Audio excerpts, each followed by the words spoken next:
Hello বন্ধুরা, আমার মিষ্টির হোম কিচেন চ্যানেলে সবাইকে স্বাগত জানাই। আজকে আমি বানাবো রুই মাছের মাথা দিয়ে বাঁধাকপির তরকারি। তো তার জন্য যা যা উপকরণ লাগবে তা দেখে নাও। প্রথমে আমি বাঁধাকপি আর গাজর আলু ভালো করে সিদ্ধ করে নিয়েছি। আর নিয়েছি পেঁয়াজ কুচি, টমেটো কুচি, আদা বাটা, রসুন বাটা। আর মশলার জন্য নিয়েছি 5 ফোড়ন আর তেজপাতা, জিরে গুঁড়ো, হলুদ গুঁড়ো, লঙ্কা গুঁড়ো, নুন আর নিয়েছি রুই মাছের মাথা। এবার চলো মেন রান্নাতে যাওয়া যাক। দেখো কড়াই আমি বসে দিয়েছি। এবার কড়াই গরম হয়ে গিয়েছে। এবার দেব তেল, পরিমাণ মতো ফোড়ন আর একটা তেজপাতা। ভালো করে ভেজে নেব। এরপর দেব পেঁয়াজ কুচি,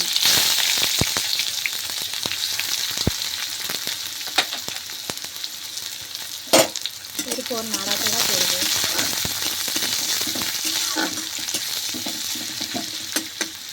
যতক্ষণ না ভাজা হয় ভালোভাবে নেড়ে নেব।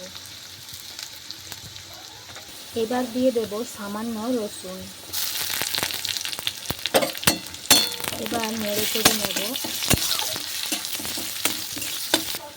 রসুন ভালো করে ভাজা হয়ে গেছে। এবার দেব আদা বাটা।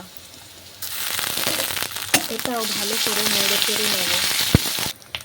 রসুন আর আদা ভালোভাবে ভাজা হয়ে গেছে। এবার দেব হলুদ গুঁড়ো, পরিমাণ মতো দেবে।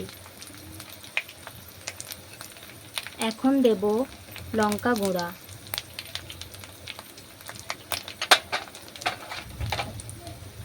এবার দেব জিরে গুঁড়া। তোমরা সব পরিমাণ মতো দেবে। এরপর ভালো করে নেড়ে নেব। মশলাটা ভালোভাবে কষানো হয়ে গেছে। সামান্য জল দেব।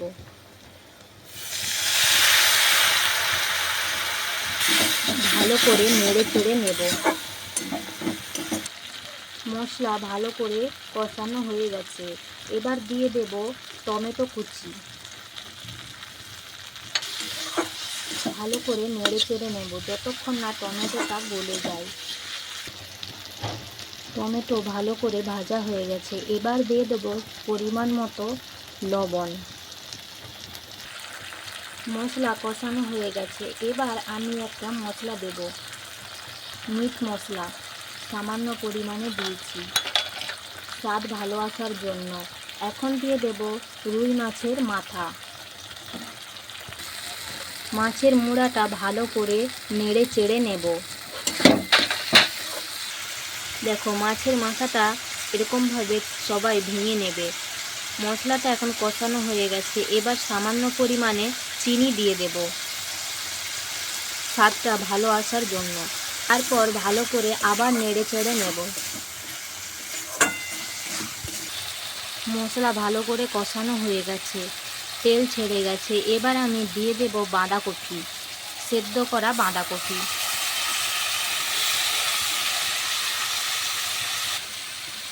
ভালো করে নেড়ে চেড়ে নেব। বাঁধাকপির সাথে সব মশলা যেন মিশে যায়। দেখো বাঁধাকপি এখন ভালোভাবে মশলার সাথে মাখানো হয়েছে। মশলাও কষা হয়ে গেছে। এবার পরিমাণ মতো জল দিয়ে দেব।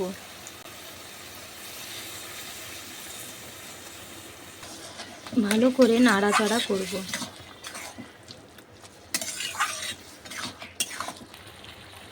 দেখো আমার রান্নাটা একদম রেডি হয়ে গেছে। এবার আমি নামিয়ে নেব। দেখো দেখতে কত সুন্দর হয়েছে, খেতেও অসাধারণ লাগে। এই রান্নাটা ভাত রুটি দুটোর সাথেই খেতে সুস্বাদু লাগে। তোমরাও বাড়িতে এইভাবে রুই মাছের মাথা দিয়ে বাঁধাকপি বানিয়ে দেখতে পারো। রান্নাটা ভালো লাগলে কমেন্ট করুন। কমেন্ট করে জানান রান্নাটা কেমন হয়েছে। চ্যানেলটাকে লাইক করুন, শেয়ার করুন, সাবস্ক্রাইব করুন। ধন্যবাদ। সকলে ভালো থাকুন। আবার পরের দিন নতুন একটা রান্না নিয়ে ফিরে আসব।